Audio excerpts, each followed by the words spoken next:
Are any ideas truly original? Do you own your own ideas? Let's take a look at IP and all that's involved with it in today's episode of Liberty After Dark.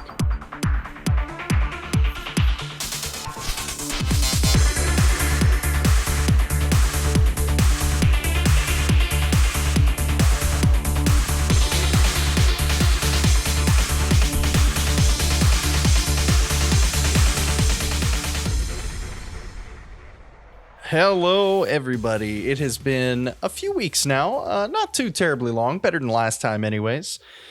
I hope everybody has had a fantastic time while I have been away doing, hiding in my hole, I guess, while the whole world continues to freak about COVID, which we're going to continue not talking about today because I am absolutely sick of it. It's been, 9 months now, something like that, since all this rigmarole really kicked off. But today I wanted to talk about something that's more kind of personally affected me, and I guess more so people around me and the media that I consume and the things I like to enjoy in my free time, and all of that wraps into IP. But first off, just for a quick little housekeeping thing like we usually do at the beginning of the show. First off, I just wanted to say thank you all for continuing to support the podcast as we go through these years now. I mean, we're approaching on 2 years, which is crazy to think about, and we're still going strong, and we still get viewers and listeners, and the YouTubes are, YouTube. So that's always fun, and super glad that you guys are out there supporting that. And I just want to take a minute to say thank you. Apparently my last episode was pretty well received by people who listen to it, and they want to hear more stuff like that. I don't know particularly or exactly what it was, so just know that I hear y'all's comments, and we'll look forward to producing content more in that style of kind of looking retrospectively at discussions that I've had and insights that I've gained, etc. as we go forward. That's pretty much it. I just wanted to get those things out there before we got rolling. So IP, right? This all really started for me a few weeks ago now when I was listening to one of the Twitch streamers that I listen to while I work. They were playing some games, and they were talking about how a bunch of the people they knew were going to get DMCA'd if they didn't take down a bunch of their old videos that had copyrighted music on it. And of course, this piqued my interest immediately because any sort of controversy is going to pique my interest in these kinds of things.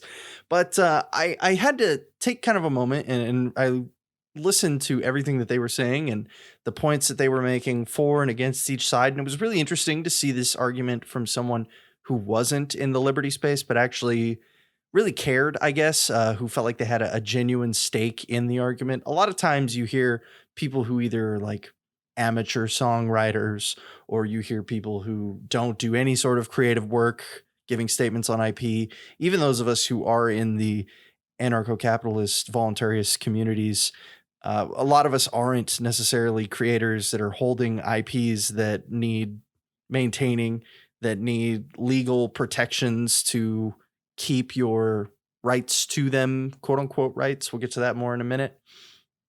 And it was like I said, it was interesting. And specifically, they were talking about how using the music doesn't really penalize the person who produced it. Or I guess I should say one side was. Using the music doesn't penalize the person who used it. Someone who comes to Twitch to watch someone play video games isn't going to buy the newest Kanye album.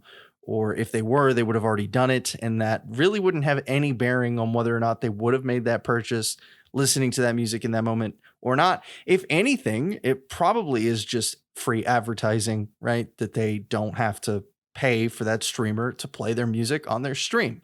The other side of the argument was that they were stealing the creative assets of whatever artists they were playing the music of, or if it was the case of, say, someone was DMCAing an entire game, saying that they didn't have the rights to play it because they were infringing on copyright law and not paying proper licensing fees, that was also just stealing their copyrighted work, which is, immoral, I suppose, would be their argument, or at the bare minimum, illegal, right?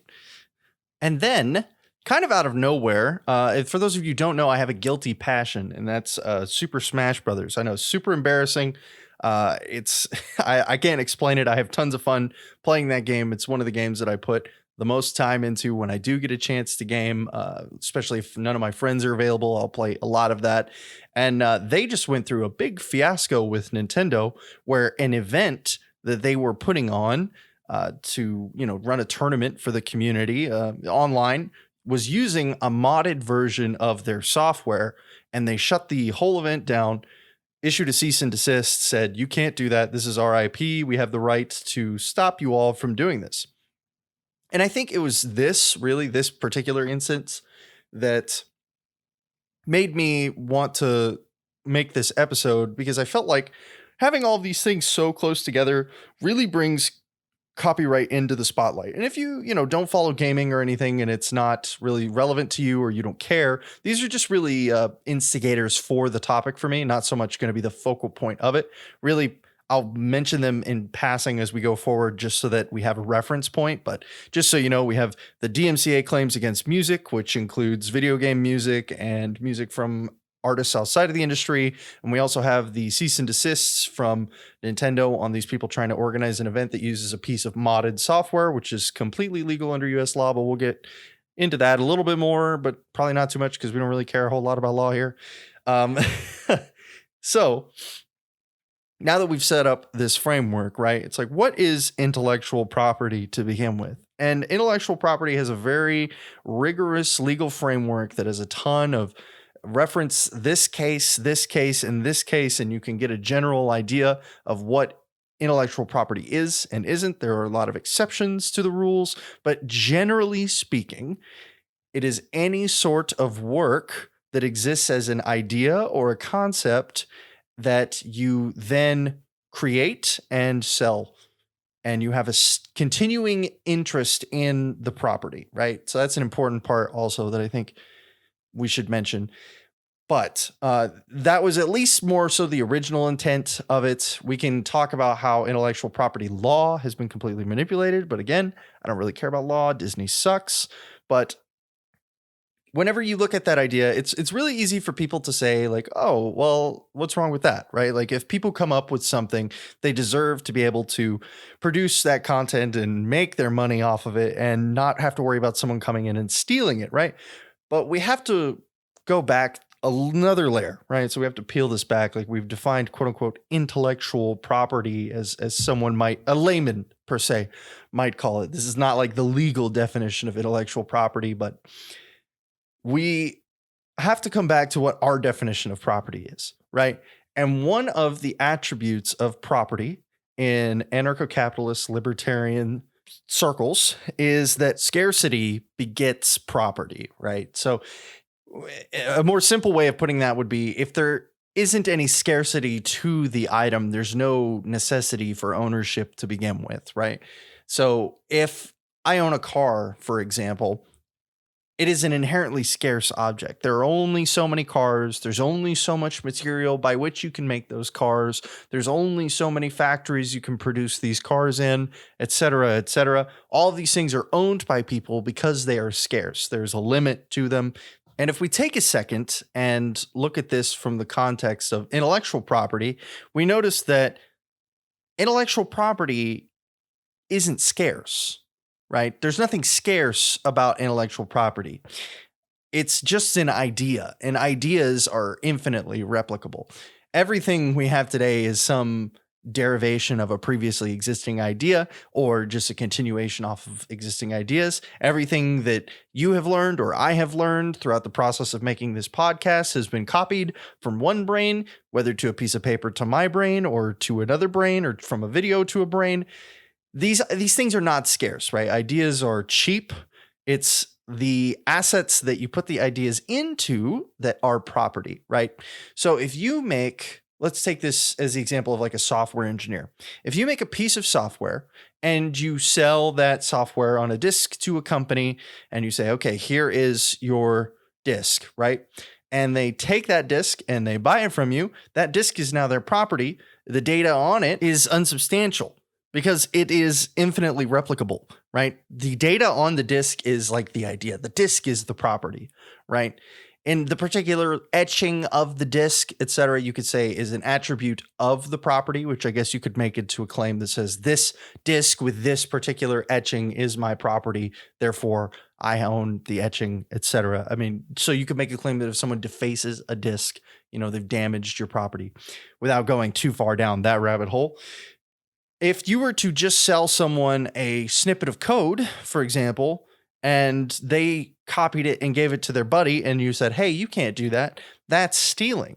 There's nothing stealing about them copying it. Or if the company decided to take your disk and make a whole bunch of copies of it so they could give it out to all of their employees, or they wanted to put it on flash drives and upload it to the internet for everybody to access, because who uses disks in 2020, am I right? Then at that point, they have total access to do whatever they want with all those nebulous combinations of ones and zeros, because there's nothing scarce about them. And because of this, intellectual property cannot fall under the definition of libertarian property, of the correct, honestly, definition of property. And a lot of people don't like to hear this. I think it's kind of intuitive if you take a step back and you look at it. If you strum something on a guitar, there's nothing scarce about the pattern by which you are creating this song on a guitar. Just because the riff is particularly catchy doesn't necessarily mean that it happens to be suddenly property because, oh, people like this and I can sell these strums on a guitar recorded for money. That doesn't mean that therefore the strums on the guitar in that pattern are yours forever. That's not how this works, right? You own your creation as far as it is a physical piece of property by which you can sell and distribute. Now, there's nothing saying that you can't claim you were the one to make that sweet guitar lick that someone used in their song, or that you were the person who created that software that everybody is using and you'd like some compensation in return. There's nothing saying you can't do that, but at the same time, there's nothing stopping you. More pertinently and to the point, it's not a NAP violation to violate the majority, I'd say, actually, I'm just going to go ahead and say all until someone shows me an example of where it's not, of intellectual property. If you were an amateur filmmaker and you wanted to go out and redo the Star Wars prequels because you thought they sucked so much that you and your buddies could do it better, and you wanted to use his universe, right? Of course, Disney would come in and say, hell no, you cannot use the Star Wars universe. We own this and we have rigged intellectual property law to the point that you can't use it because we own it for 1 billion years or whatever they've decided is long enough for them to make their money on it now. There's no ethical claim. There's no consistent claim. There's no claim that is universalizable as far as a definition of property that would allow them to stop whatever you're doing without some kind of monolithic power structure that exists to oppress you and to keep those with the money and power. I think the easiest way to look at this is to ask who is harmed, right? If someone steals your car, that's a tangible loss of assets. You are unable to go to work, etc. The list is practically endless. Cars are necessary for modern American life. I think we can all agree with that. If someone copies a program on your hard drive, who is harmed, right? Whenever we talk about these things as ethical violations, right, or ethical wrongdoings, we can usually trace them back to principles, mainly the non-aggression principle, right? If you wanted to look at it from that perspective, what does the NAP say about stealing property, and why does it say that? Probably more importantly, obviously, property is protected under the non-aggression principle, that we've talked about this probably dozens of times, at least on the show. And the reason that it's on there is because it is inherently scarce, and because you've already made your monetary transaction or put the work in to create or homestead, etc. Again, lots of ways you can accrue property. But the primary reason is that someone taking that property from you is a direct affront to you and your personage. It's a very easy link to make. If someone steals your wallet, that's a very easy connection to make. They're like, yeah, this is theft. Now, if you steal, quote unquote, the Star Wars cinematic universe for your film, or you steal this programmer's code to distribute to other members of your company without their permission, who's being harmed directly? No one, right? Now, hold on. I hear you cry. Hey, he's losing out on money he could have possibly made. True. That's very true, right? This person could have made a bunch more money selling this program, or Disney could have made a bunch of money by having forced you to license out the rights to the Star Wars cinematic universe, right? These are things that definitely 100% could have made them more money. But we don't make ethical claims based off of potentialities, right?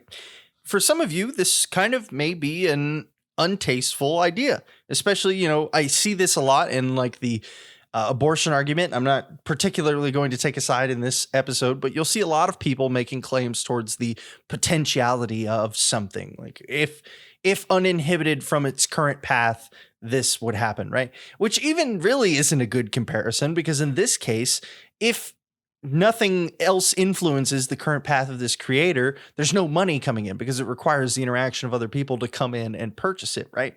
To give one more analogy before really moving on from this idea, let's take the example of someone trashes your car, right? And it was like a rust bucket sitting out in front of your yard. It's still your property, right? Despite the fact that it's, a worthless Pontiac GTO that's been sitting out there for 20 years and hasn't turned over and probably is completely seized and would need way more money than it's worth.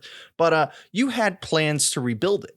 So when you go to seek restitutions, you don't seek restitutions for the damages to the POS out in your front yard. You seek restitution for the damages of what it could have been. That Pontiac GTO could have been the sweetest ride you've ever seen in your entire life, baby. Let me tell you what, right? No one is going to take you seriously in that regard. No one is going to say like, yes, that's a good argument. We should make sure that the damages for this restitution cover what the value of this Pontiac GTO could have been, right? If it was completely restored or whatever. And even then, once again, we've come to the situation where making an argument with physical property is more difficult than with any sort of intellectual property, because at least at that point you could say there's some kind of tangible physical improvement to it that is worth something, right? If those upgrades would be scarce, right? It's still a terrible argument, but at least you have some kind of. No, you don't. But at least it's still more relevant than intellectual property, right? Is the point that I'm trying to make here, okay? So to bring all of this full circle, let's look at the Twitch DMCA claims again. So I'm going to pretend that I'm going to make something up because I don't have it directly in front of me, but just to work through the idea here, because it doesn't matter who it is. Let's say whatever record label Kanye West is under or owns. I don't know. I think he owns his own at this point, but I don't know if he's signed directly with them or what. But let's say they issued a bunch of DMCAs to Twitch for their music appearing on people's streams, right? What claim do they have to the particular sound waves coming out of that person's speaker? Because that is what they are making a claim to. It's not the digital copy even that the person is playing. Because most of the time, these people that are playing these songs accrued them via legal means through like Spotify or YouTube or some other method like that. And then they're playing them on their streams, right? So if we really draw this out, that's what they're making the property claim to. They're saying, no, you can't do this because we own the specific vibrating pattern of your speakers that is coming out and hitting your eardrums, vibrating through the airwaves, coming out and hitting your eardrums, and you duplicating that is stealing because we said so. Right? I mean, seriously, like if we take everything that we've set up to this point and we come back to where we are now, this is where we're at. The only claim that they can make towards any sort of property is that the person watching the stream is getting this song sent to them through what they deemed an illegitimate method, because that person is distributing the song, right? Which means that they believe that they own every single reverberation of your speakers that happens to be in the pattern of a Kanye West song, which is preposterous when you dissect it from this angle. Let's go back and look at the Nintendo example. So these people took a piece of Nintendo software, which can be accrued legally, made some minor modifications using another program to allow them to play online. And Nintendo said, you can't do that because that's our intellectual property and we own every single variation of zeros and ones that happens to be in this particular pattern. And anybody that sees them or plays them in this particular pattern has to pay a licensing fee or properly purchase an unpurchasable copy of this game from us. And I think once once you've peeled back all of the layers of intellectual property, if you've never really looked at this before very critically, like I before this haven't really taken a deep dive into the realm of intellectual property and all of the great writing that there is out there on this topic. But it really is a very simple linear rationalization of what is property and is this property? And if it isn't, what are they trying to make a claim of property to, right? And all of these things fundamentally come down to patterns, right? In essence, in modern copyright law, now this would never fly, but let's say, someone came up with like the Fibonacci sequence or something, and they copyrighted it. They were like, oh, this pattern of numbers is mine. I discovered it. It's mine now, right? Whatever. Let's pretend that flies. Then every instance of that pattern henceforth would be that person's property, and every replication of that pattern without that person's permission and slash or compensation, which probably would, involve compensation to some point, would be their property, which is completely ridiculous. So, and you can extrapolate this out as far as you go because patterns exist everywhere, right? And I chose the Fibonacci sequence for a reason. If you decided that, okay, well, we've copyrighted this, right? And so now this is ours, and every single anything that uses this sequence is now our property because we've made a claim to that pattern. So like you've probably seen the images of the rose petal that matches up with the Fibonacci sequence spirals, and maybe you haven't, or like the snail shell and stuff like that. It's like, oh, well, now we own all of these things. Or another extreme example, like the guitar riff, right? This has actually happened in US courts where single riffs or like a 3-note combinations or a key has been taken as, oh, well, I made a song in this and I copyrighted it, so that's mine now, so you can't use it, right? Which these are all examples of things that have actually come up in copyright courts, like in the actual system designed to protect the integrity of these things. And that if that doesn't demonstrate to you that there's something horribly wrong with the existing law at the minimum, forget the idea of intellectual property, but at least the existing law, I don't know what will.